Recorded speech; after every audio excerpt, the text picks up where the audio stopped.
Devocionais a Bíblia toda em um ano. Hoje, Jonas, capítulos 1 a 4. O livro de Jonas tem um detalhe particular. Mesmo estando no meio dos livros proféticos, este livro trata de um evento, de um episódio na vida do profeta Jonas. Não se trata de uma série de oráculos, de profecias, mas sim de uma narrativa sobre o episódio em que o Senhor ordenou que Jonas fosse pregar em Nínive. A história é iniciada com a ordem do Senhor ao profeta: levante-se e vá à grande cidade de Nínive e pregue contra ela, porque a sua maldade subiu até a minha presença. Jonas se levantou, mas não para obedecer ao Senhor, mas para fugir da presença do Senhor para Tarsis. Ele pagou a sua passagem e embarcou no navio para ir para Tarsis, para longe da presença do Senhor. Mas Jonas se deparou com o Senhor presente no mar. O Senhor lançou sobre o mar um forte vento, e levantou-se uma tempestade tão violenta que parecia que o navio estava pronto para se despedaçar. Diante da tempestade, os marinheiros lançavam carga ao mar, a fim de que o navio ficasse mais leve.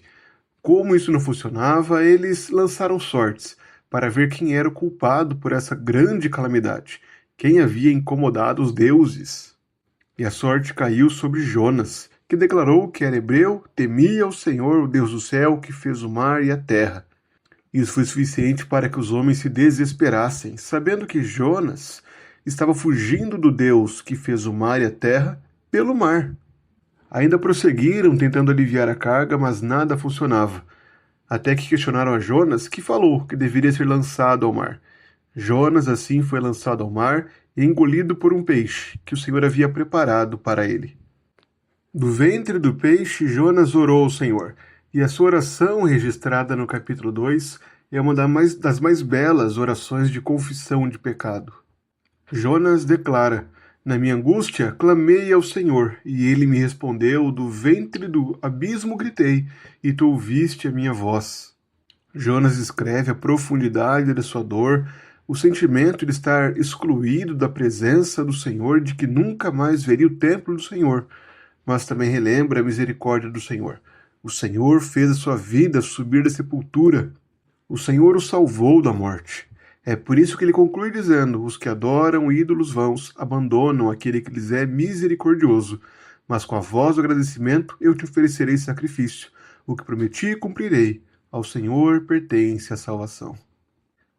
O terceiro capítulo do livro é o Senhor novamente chamando Jonas pela segunda vez a ir e pregar a Nínive. Agora Jonas atende ao chamado do Senhor e declara àquela cidade que ainda há 40 dias ela será destruída.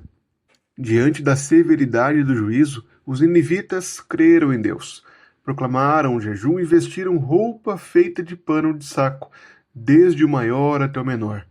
Diante dos seus pecados, eles se humilham diante do Senhor, sabendo que talvez Deus se voltasse e mudasse de ideia, e assim afastasse o furor da sua ira e eles não pereçam. E é exatamente isso que acontece.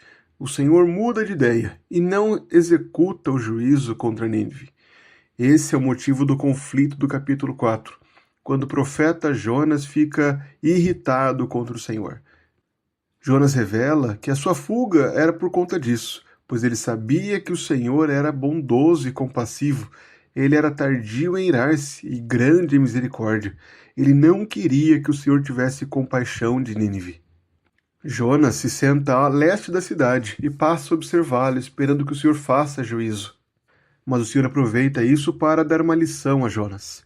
Ele faz crescer uma planta e demonstra bondade ao trazer uma sombra confortável a Jonas, e em seguida, em uma noite, a planta morre. Então Jonas começa a reclamar do calor e do vento quente que está ao seu redor. O Senhor então questiona o padrão moral de Jonas. Será que Jonas deveria ter mais compaixão da planta do que o Senhor deveria ter de compaixão de Nínive? O livro de Jonas não fala diretamente sobre Israel, mas confronta o povo de Deus com o caráter misericordioso do Senhor. Um Deus que estende graça até mesmo aos inimigos mais cruéis do seu povo. Jonas havia fugido da missão justamente porque não queria que esse Deus de misericórdia fosse anunciado aos ninivitas. Não queria que houvesse mudança no coração dos maiores inimigos e que assim Deus tivesse misericórdia deles. Jonas queria juízo, queria que a justiça de Deus e a sua ira caíssem sobre Nínive. Mas por meio dessa história, o Senhor anuncia que Ele não é Deus apenas de Israel, mas é o Senhor soberano sobre todas as nações, cujo desejo é salvar até mesmo aqueles que parecem mais perdidos, aqueles em que nós não vemos esperança. A compaixão e misericórdia de Deus é possível aos pecadores, pois Cristo é o perfeito tipo de Jonas. Jonas tipifica Cristo ao ser lançado às profundezas do mar, engolido por um peixe, recebendo o juízo de Deus pela sua desobediência. Jesus utiliza esse exemplo, esse antitipo de Jonas, para apontar a si mesmo. Ele declara que assim como Jonas esteve 3 dias no ventre do peixe, assim também o Filho do Homem estaria 3 dias e 3 noites no coração da terra. Com isso, ele apontava para a sua ressurreição, para a sua morte e ressurreição. Durante 3 dias esteve morto, mas ao 3º dia ressurgiu. Além disso, o perdão concedido aos ninivitas é um tipo daquilo que o Senhor faria no Evangelho. Ele incluiria as nações por meio da obra de seu Filho, por meio das boas novas que trazem vida não somente a Israel, mas a todos aqueles que creem em Cristo. Cristo, assim, é a plenitude da compaixão de Deus, oferecida a todos os povos.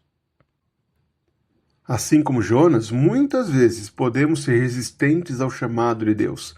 Podemos tentar limitar a graça apenas a quem nós julgamos dignos e merecedores do Evangelho, mas a compaixão de Deus é muito maior do que o nosso coração endurecido. Cristo nos chama a anunciar o Evangelho com alegria, lembrando da sua misericórdia que alcança até os maiores pecadores. Aqueles que foram transformados por Cristo devem refletir o caráter do Senhor. Um Senhor paciente, misericordioso, disposto a perdoar, e assim devem proclamar o Evangelho a todas as nações.